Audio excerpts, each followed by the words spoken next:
కడప జిల్లా బద్వేలు పట్టణంలో 16వ జాతీయ ఓటర్ల దినోత్సవం సందర్భంగా రెవెన్యూ మున్సిపల్ అధికారుల ఆధ్వర్యంలో అవగాహన ర్యాలీ నిర్వహించారు. ఈ కార్యక్రమానికి ప్రత్యేక ఎన్నికల అధికారి RDO Chandramohan, judge YJ Padmashri హాజరై స్థానిక జెడ్పీ హైస్కూల్ నుంచి ర్యాలీ నిర్వహించి అనంతరం ప్రజలను ఉద్దేశించి మాట్లాడుతూ సమాజంలో 18 సంవత్సరాలు నిండిన ప్రతి ఒక్కరూ ఓటు హక్కు కోసం నమోదు చేసుకోవాలని అన్నారు. యువత, కాలేజీ విద్యార్థులు నమోదు చేసుకోవాలని సూచించారు.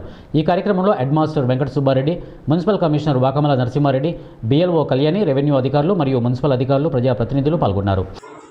ఈ కార్యక్రమానికి హాజరైనటువంటి వివిధ శాఖల అధికారులు, అలాగే ఏఈఆర్, తహసీల్దార్స్, బిఎల్ఓస్, గత 16 సంవత్సరాలుగా మేము ప్రతి సంవత్సరం జనవరి 25వ తేదీన నేషనల్ ఓటర్స్ డే నిర్వహిస్తున్నాం. ఈ యొక్క నేషనల్ ఓటర్స్ డే యొక్క ప్రధానమైనటువంటి ప్రాముఖ్యత ఏంటంటే, మన భారత ఎన్నికల సంఘం 1950 జనవరి 25వ తేదీ నాడు ఏర్పాటు చేయడం జరిగింది. అయితే 2011 నుంచి ప్రతి సంవత్సరం జనవరి 25వ తేదీన ఈ యొక్క కార్యక్రమాన్ని నిర్వహించాలనేసి భారత ఎన్నికల సంఘం నిర్ణయించి అప్పటి నుంచి ప్రతి సంవత్సరం మనం ఈ కార్యక్రమాన్ని నిర్వహిస్తున్నాం. సో ఇది 16వ జాతీయ ఓటర్ల దినోత్సవం. ఈ ఓటర్ల దినోత్సవం ఎందుకు చేస్తున్నామంటే, భారత ప్రజాస్వామ్యంలో మీకు తెలుసు, ఓటరు ముఖ్యంగా ఎన్నికలు అనేవి చాలా ఇంపార్టెంట్. సో ఎక్కడైతే మనము ఈ ఓటర్స్ ఎన్నికలు పకడ్బందీగా జరుగుతాయో అక్కడ ప్రజాస్వామ్యం డెఫినెట్గా ఫుల్‌ఫ్లెడ్జ్డ్‌గా ప్రజాస్వామ్యం పరిడవిల్లడానికి అవకాశం ఉంటుంది.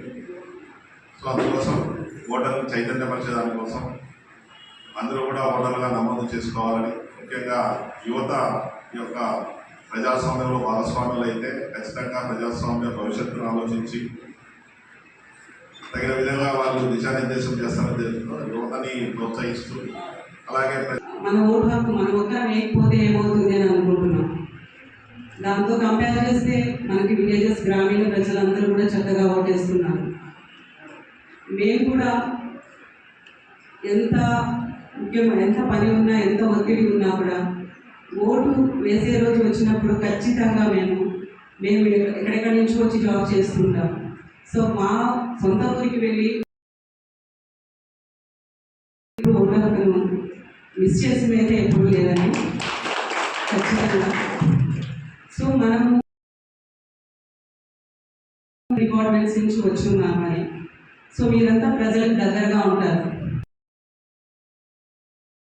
ఏంటంటే మీరు వాళ్ళకి, ముఖ్యంగా యువత ఎవరైతే 18 years కంప్లీట్ అవుతుందో వాళ్ళకి చేసేసుకోవడం కాదండి. మీరు ఎప్పుడు ప్రజల మధ్యకు వెళ్ళినా వాళ్ళ ఇంట్లో పిల్లల్ని 18 years ఉన్నప్పుడు వాళ్ళకి ఓటు హక్కు, అది మీకు ఆ అవకాశం మీ అందరికీ ఉంటుంది, మేబీ మాకు ఉండదు.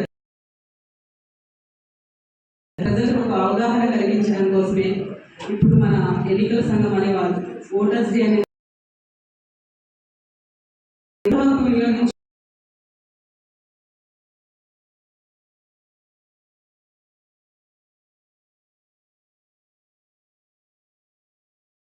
ఈ సభలోనే మనకు ఇక్కడ ఉన్నటువంటి ఈఆర్ఓ గారు, ఏఈఆర్ఓస్, బిఎల్ఓస్ అందరికీ ఒకసారి గట్టిగా కరతాళ ధ్వనులతో ఎందుకంటే మన దేశంలోనే కాదు ప్రపంచంలోనే అతి పెద్ద ఈవెంట్ ఏదైనా ఉంది అంటే అది మన Indian election process. Election process అనేది 5 years ఒకసారి, 2-3 నెలలు జరిగే ప్రాసెస్ మాత్రమే కాదు. పార్లమెంటు మరియు రాష్ట్రాల్లో శాసనసభలు అనేటువంటి ఉంటాయి, మరియు గ్రామ స్థాయిలో కావచ్చు, స్థానికంగా కూడా స్థానిక ప్రభుత్వాలు అనేటువంటి పట్టణ ప్రాంతాలకు, గ్రామీణ ప్రాంతాలకు ఉన్నాయి.